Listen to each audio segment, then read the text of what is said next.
حضرت لال شہباز قلندر کہیں تشریف لے جا رہے تھے تو راستے میں ایک ریچھ کو نچانے والا شخص نظر آیا۔ انہوں نے پوچھا، تم کون ہو؟ وہ شخص بولا، میں قلندر ہوں، کیونکہ اس دور میں ریچھ نچانے والے کو بھی قلندر کہتے تھے۔ آپ حضرت بے اختیار ہو کر مسکرا دیے۔ یہ بات اس ریچھ والے کو پسند نہیں آئی۔ اس نے پوچھا، آپ کون ہیں؟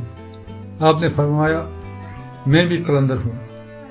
تو وہ شخص کہنے لگا، آپ کے پاس نہ ریچھ ہے اور نہ ڈگڈگی، پھر تماشا کیسے دکھائیں گے؟ آپ نے فرمایا، پہلے تم دکھاؤ، پھر میں دکھاتا ہوں۔ ریچھ والے نے ڈگڈگی بجانا شروع کی اور ریچھ ناچنے لگا۔ جب تماشا ختم ہوا تو وہ بولا، اب آپ کی باری ہے۔ حضرت لال شہباز قلندر ایک درخت کی دو ٹہنیوں پر کھڑے ہو گئے اور ریچھ والے سے فرمایا، نیچے سے گزر جاؤ، مگر یاد رکھنا صرف آگے جانا ہے، واپسی کا کبھی نہ سوچنا۔ ریچھ والا نیچے سے گزرا تو آگے کا ماحول ہی بدل گیا، نہ کہیں وہ سورج کی گرمی، نہ وہ گرد و غبار۔ آگے جہاں تک نظر پڑی خوبصورت پہاڑ، سرسبز وادیاں، موسم نہ گرم نہ ٹھنڈا۔ ابھی سوچ میں ہی تھا کہ دیکھا سامنے سے سپاہیوں کا ایک عظیم لشکر گھوڑوں پر سوار تیزی کے ساتھ اس کی طرف آ رہا ہے۔ وہ یہ دیکھ کر گھبرا گیا۔ اس سے پہلے وہ کچھ پوچھتا، لشکر کا سپہ سالار آگے بڑھ کر اسے بولا، بادشاہ سلامت، آپ کہاں غائب ہو گئے تھے؟ آپ کی سلطنت آپ کا انتظار کر رہی ہے۔